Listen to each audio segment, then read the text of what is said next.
प्रयागराज में मौनी अमावस्या के मौके पर महाकुंभ में एक बहुत ही दुखद घटना घटी। भगदड़ में 30 लोगों ने अपनी जान गंवा दी है। मंगलवार देर रात करीब 1:30 से 2 बजे का वक्त था। मौनी अमावस्या के पवित्र स्नान के लिए भीड़ उमड़ी हुई थी। संगम तट पर मौनी अमावस्या के स्नान के लिए श्रद्धालु इंतजार कर रहे थे।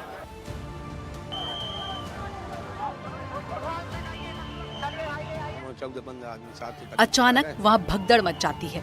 मेलाधिकारी के मुताबिक इस दुख भरी घटना में अब तक 30 लोगों की मौत हो चुकी है, जबकि करीब 90 लोग घायल हैं। प्रशासन ने तत्काल राहत और बचाव कार्य करते हुए भीड़ कॉरिडोर बनाया और एम्बुलेंस के माध्यम से लगभग 90 घायलों को अस्पताल तक पहुंचाया, परंतु इसमें से दुर्भाग्यपूर्ण तरीके से 30 श्रद्धालुओं की दुखद मृत्यु हो गई है। 30 मृतकों में से 25 लोगों की पहचान हो चुकी है। घायलों को अस्पताल पहुंचाया गया है। हेल्पलाइन नंबर भी जारी कर दिया गया है, जिससे लोग जानकारी हासिल कर सकते हैं।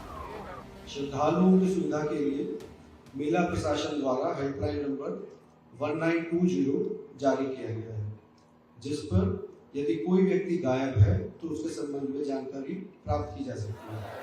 ये भी आरोप लगाए जा रहे हैं कि वीआईपी प्रोटोकॉल की वजह से ये घटना हुई, लेकिन अधिकारियों के मुताबिक मौनी अमावस्या के लिए कोई भी वीआईपी प्रोटोकॉल नहीं था। आज 29 जनवरी को शासन ने सख्त निर्देश दिए थे कि कोई भी वीआईपी प्रोटोकॉल नहीं होगा। आज मेला पुलिस ने, मेला प्रशासन ने कोई भी वीआईपी प्रोटोकॉल एंटरटेन नहीं किया। बताया जा रहा है कि अखाड़ा क्षेत्र में अफरा तफरी मचने से लोग इधर उधर भागने लगे और ये हादसा हो गया। इसके बाद अखाड़ों ने स्नान रोक दिया। जब हालात सही हुए तब अमृत स्नान शुरू हुआ।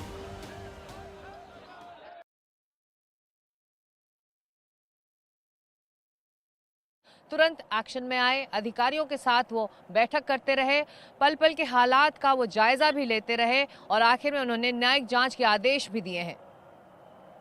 घटना दुखद है, मर्माहत करने वाला है।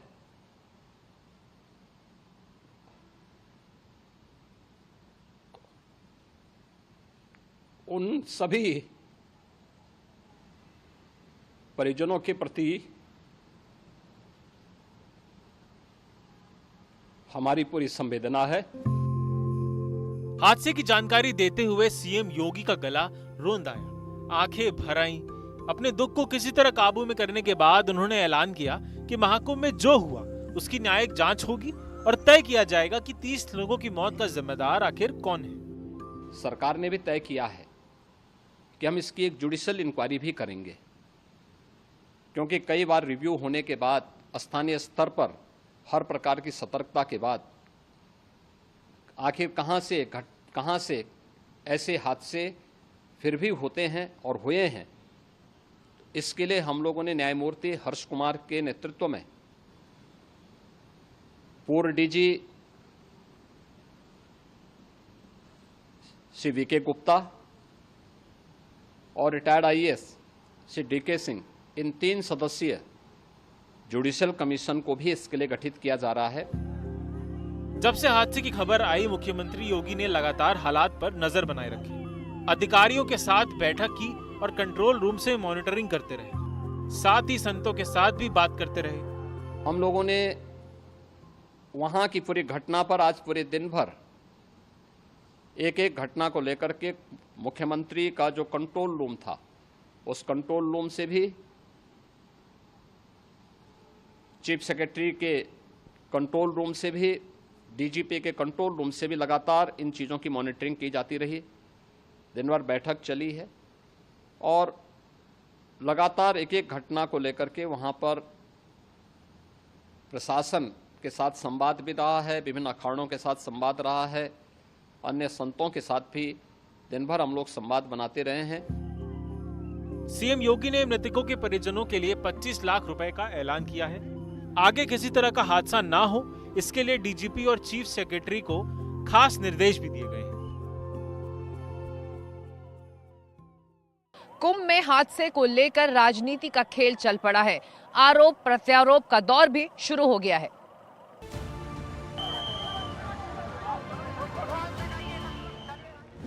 कुंभ में भगदड़ और मौत की खबर पर सियासी भागम भाग भी शुरू हो गई। इंतजामों और सरकारों के दावों पर विपक्ष ने चौतरफा हमला किया। राहुल गांधी ने एक्स पर लिखा, श्रद्धालुओं की सुरक्षा और जरूरतों की बजाय वीआईपी मूवमेंट पर ज्यादा ध्यान दिया, जिसकी वजह से इस तरह की भगदड़ जैसी स्थिति उत्पन्न हुई।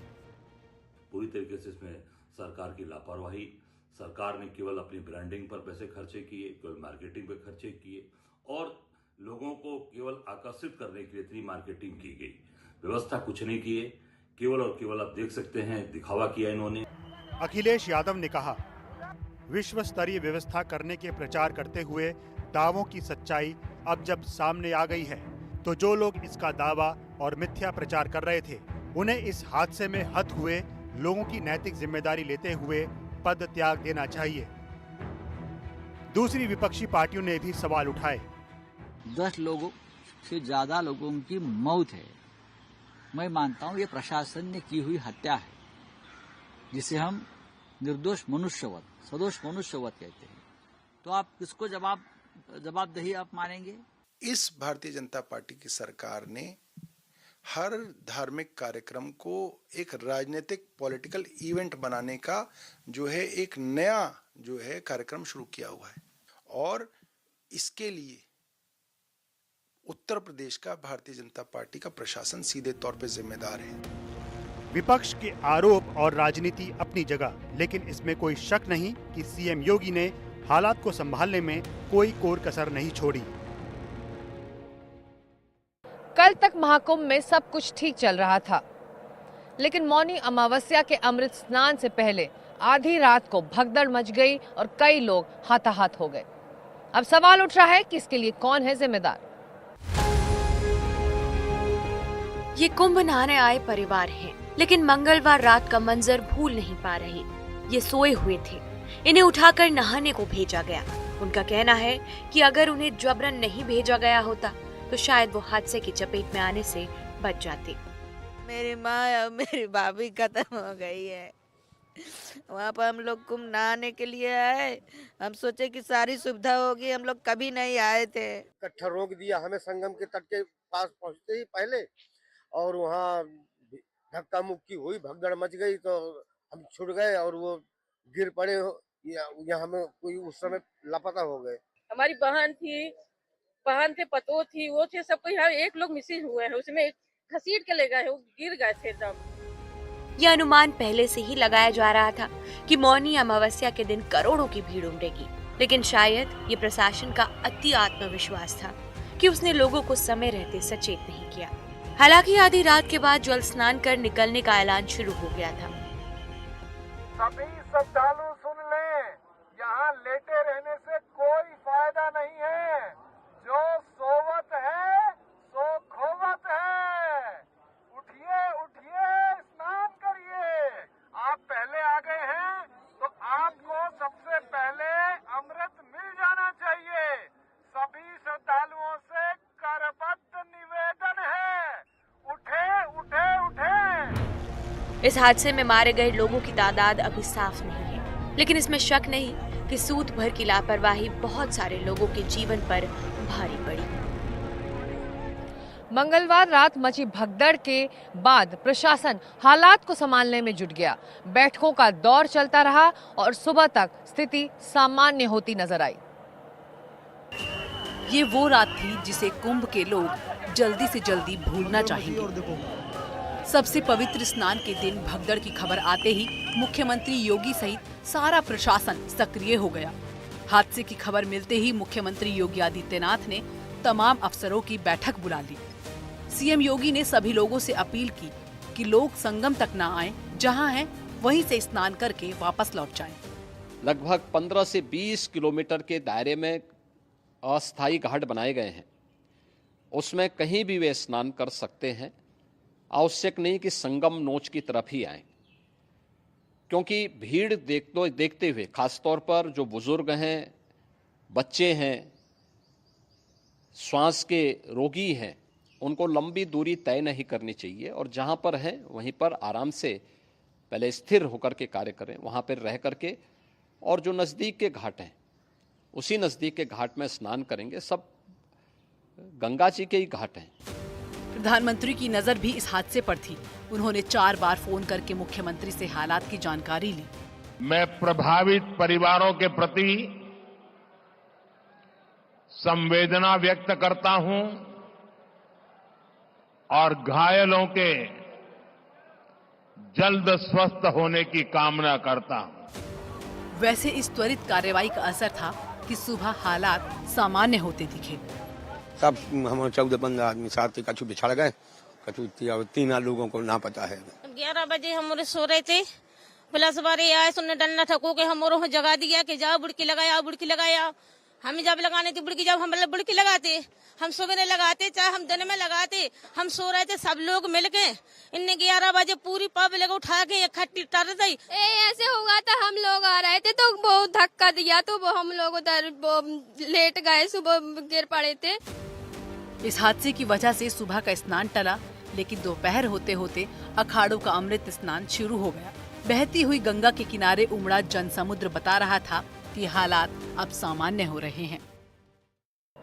कुंभ में करोड़ों लोग पवित्र स्नान के लिए पहुंचे, लेकिन चर्चा गिनी चुनी हस्तियों की ही होती रही है। नेता और अफसर इस पर राजनीति भी करते रहे। ऐसे में अब सवाल उठ रहा है कि इस भगदड़ की वजह क्या वीआईपी कल्चर पर डाली जा सकती है।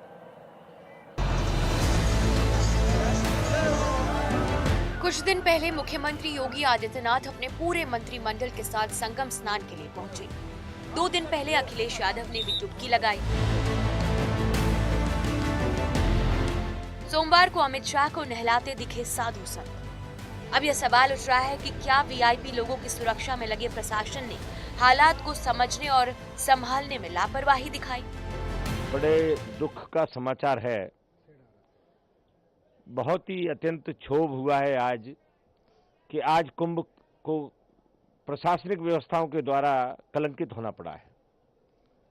पिछले स्नान के बाद भी हम सब अखाड़े वालों ने पूरे प्रशासन को सचेत किया था कि आज हमारे ऐसे श्रद्धालु, किसी के बाप का बेटा चला गया है,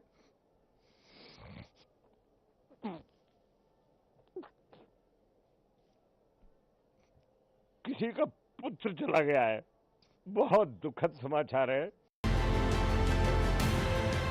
हालांकि प्रशासन का दावा है कि उसकी ओर से चूक नहीं हुई है, लेकिन उसकी भूमिका और आपसी तालमेल पर सवाल उठ रहे हैं। ये भी कहा जा रहा है कि जाने पहचाने नेताओं के अलावा बड़े अफसरों और उनके अपनों का रास्ता बनाने में आम लोगों की अनदेखी का माहौल बना। मैंने देखा कि जो भी वीआईपी यहाँ आया, सिर्फ प्रशासन उसकी जी हजूरी में लगा रहा। इसके अलावा इस प्रशासन को इस कुंभ से कोई मतलब नहीं था, किसी भी व्यवस्था से कोई मतलब नहीं था। और जब 25 बार हम सारे अखाड़े मिलके कह रहे थे कि सेना के हवाले इस कुंभ को कर दीजिए, हमारे देश में सेवाभावी लोगों की कमी नहीं है, अगर ये सेना के हवाले कुंभ हो जाता तो मुझे नहीं लगता कि इतना बड़ा हादसा होता। वैसे ये वीआईपी कल्चर कुंभ में ही नहीं, हर जगह दिखता है। कभी कभी कुंभ जैसे हादसे बताते हैं कि ये जानलेवा भी हो सकता है। कुंभ में भगदड़ की खबरें दूसरे शहरों तक भी पहुंची और वहां से प्रयागराज आ रही रेलगाड़ियों को भी रोक दिया गया। वाराणसी से प्रयागराज जाने वाली सभी स्पेशल ट्रेनें बुधवार को बंद कर दी गई। स्टेशन पर पहुंचे हजारों यात्री राह देखते रहे और परेशान हुए। प्रयागराज जाने के लिए, कुंभ में डुबकी लगाने के लिए लाखों लोग बनारस में इस समय जुटे हैं। हजारों लोग इस इंतजार में बैठे हुए हैं, इंतजार कर रहे हैं कि कब ट्रेन आए और ट्रेन में बैठ के वो प्रयागराज जाएं। लेकिन यहाँ से कोई भी ट्रेन नहीं जा रही है। 3-4 घंटे से इंतजार कर रहे हैं, एक भी ट्रेन नहीं आई है। प्रयागराज जाना है हमें। तो परेशानी हो रही होगी बड़ी? बिल्कुल बिल्कुल, बहुत गर्दी है और बहुत परेशानी हो रही है। ये ट्रेन नहीं है और रोड भी जाम हो चुका है वहाँ का। यही अफरा तफरी मऊ में भी दिखाई दी। मौनी अमावस्या के लिए प्रयागराज जाने को अधीर भीड़ घंटों तक इंतजार करती रही। जो बसें आई वो ठसाठस भरी रही। लोग खिड़कियों से घुसने की कोशिश करते रहे। जो बसें हमारी हैं जी, वो सब रोड पर हैं जी। अब मार्ग से जब वापस आवे तब तो फिर भेजा जाए जी जी। और यहाँ जो मेरठ की गाड़ियाँ लगाई थी वो लोग भी अपना भेज दिए हैं। इलाहाबाद है नहीं जो कि फिर हम भेजें जी जी। फतेहपुर में भी यही स्थिति दिखी। लोग प्रयागराज जाना चाहते थे, लेकिन गाड़ियों को वहां जाने से रोक दिया गया। उधर जाने वाली गाड़ियों को रायबरेली, चित्रकूट, मानिकपुर के रास्ते निकाला जा रहा था। कुछ भगदड़ की हो गई है, इससे अच्छा कुछ पर रोक लिया गया है। कहाँ के लिए जा रहे थे आप लोग? हम महाकुंभ के लिए जा रहे थे। तो आप लोगों को रोका गया? हाँ जी। कब से रुके हैं? सुबह 4:30 बजे। इतने वाहन जो जाम की वजह से रोके हैं, जाम जाने नहीं दे रहे हैं। सारी कुंभ की गाड़ियाँ कुंभ के लिए जा रहे थे। तो यहाँ कैसे कब से रुके हुए हैं यहाँ? सुबह 5 बजे। हालांकि पटना और दिल्ली जैसे स्टेशनों पर ज्यादा मारामारी नहीं दिखी, लेकिन फिर भी लोग परेशान हैं। आस्था और इंतजाम के बीच रुकी हुई ट्रेनें और भरी हुई बसें उनकी मुसीबत बढ़ा रही है। महाकुंभ में हुई उस दुर्घटना पर साधु संतों ने भी दुख जताया है। योग गुरु बाबा रामदेव हों या फिर बागेश्वर धाम बाबा, सभी लोगों ने लोगों के लिए प्रार्थना की है। यह हादसा बेहद दुखद था।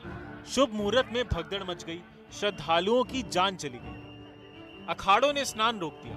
बाद में जब स्नान फिर चालू हुआ तो संतों ने संगम में डुबकी लगाई। योग गुरु रामदेव ने भी पवित्र स्नान किया। साथ ही जो लोग हताहत हुए थे उनके लिए प्रार्थना की गई। बहुत दुखद है, लेकिन इतनी बड़ी व्यवस्था है, करोड़ों लोगों का वहाँ पर होना और सनातन में उनकी अखंड निष्ठा, इतनी बड़ी भीड़ में कोई एक भी व्यक्ति से कोई त्रुटि हो जाती है तो इस तरह की घटनाएं सामने आ जाती हैं। इसे मैं तो सबसे आह्वान करूंगा, जो भी जाए, शासन, प्रशासन और जो भी एक तंत्र है वो अपनी जिम्मेदारी निभा रहा है, लेकिन हम सेल्फ डिसिप्लिन में भी रहें। साधु संतों में इस हादसे के बाद काफी दुख है। ठंड भी है, भीड़ बहुत बढ़ गई है। हम यही कहना चाहेंगे कि जो जहां हैं आप वहीं रहें, सुरक्षित रहें, ताकि किसी भी प्रकार की अनहोनी ना होवे। भगदड़ जैसी स्थितियां बन रही हैं और अभी सब कुछ साकुशल है, लेकिन कृपा करके जो जहां हैं आने की सोच रहे हैं वो अभी वहीं रहें। भगदड़ के बाद जैसे ही हालात सामान्य हुए तो बीजेपी की सांसद हेमा मालिनी भी आस्था की डुबकी लगाने पहुंची। बहुत ही एक आनंद का फीलिंग हो रहा है। ऐसा कभी मैंने स्नान नहीं किया है और आज बहुत ही खास स्पेशल दिन है आज के दिन, और वो भी गुरु जी के साथ, गुरु अवधेशानंद जी के साथ, रामदेव बाबा जी भी हैं, उन सबके साथ स्नान किया, मेरा सौभाग्य है। बीती रात भगदड़ में अपनों को खोए परिवारों का बहुत बुरा हाल है। कुछ ऐसे ही परिवार से हमारी सहयोगी ऐश्वर्या जैन ने मुलाकात की है।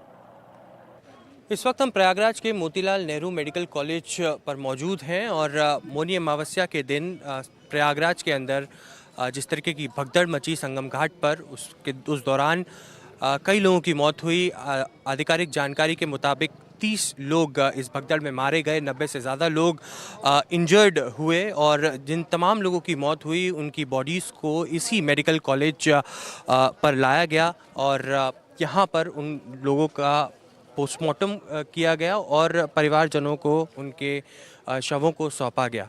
ये भी यहाँ पर मौजूद थे कल रात को संगम घाट पर जब इस तरीके की भगदड़ मची और ये लोग अभी तक अपने परिवारजनों की जो बॉडीज़ हैं उनको खोज नहीं पा रहे। माता जी, आप थी वहाँ पर कल रात को?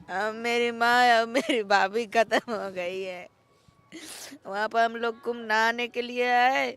हम सोचे कि सारी सुविधा होगी, हम लोग कभी नहीं आए थे।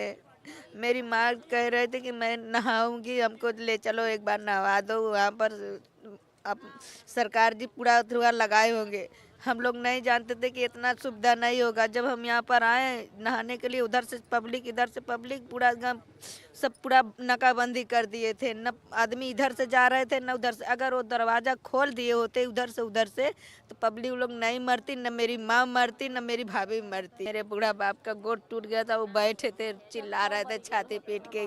9-10 बजे का मट्टी आया है, अभी मेरी माता मेरी भाभी का 9-10 बजे का आया है, अभी हमें को मिला नहीं है। वो लोग उधर से लाठी चार्ज कर रहे थे, मार रहे थे, नहीं खोलने दे रहे थे। अगर खोल दिए होते ना तो पब्लिक नहीं मरती। मेरी माँ भी मेरी तड़प तड़प के, मेरी माँ मरी, मेरी भाभी तड़प के मर गई। अब प्रशासन की ओर से कहा जा रहा है कि जो सिचुएशन है, परिस्थितियां हैं, वो पूरी कंट्रोल में है, क्योंकि लगातार उत्तर प्रदेश के मुख्यमंत्री योगी आदित्यनाथ यहाँ के लोकल अफसर्स के साथ संपर्क में है। एक कंट्रोल रूम से एक हेल्पलाइन नंबर भी जारी किया गया है। जो लोग अपने परिजनों को नहीं ढूंढ पा रहे हैं वो उस पर फ़ोन कर उन परिजनों की जानकारी ले सकते हैं। और तमाम अधिकारी लगातार यहाँ पर मौजूद हैं। लेकिन इस वक्त भी इस तरीके का नज़ारा, क्योंकि सुबह 2:30 बजे की ये घटना है, अभी भी शाम 8 साढ़े 8 बजे तक इस अस्पताल में देखने को मिल रही है। कैमरा पर्सन संजय कौशिक के साथ ऐश्वर्य जैन, NDTV।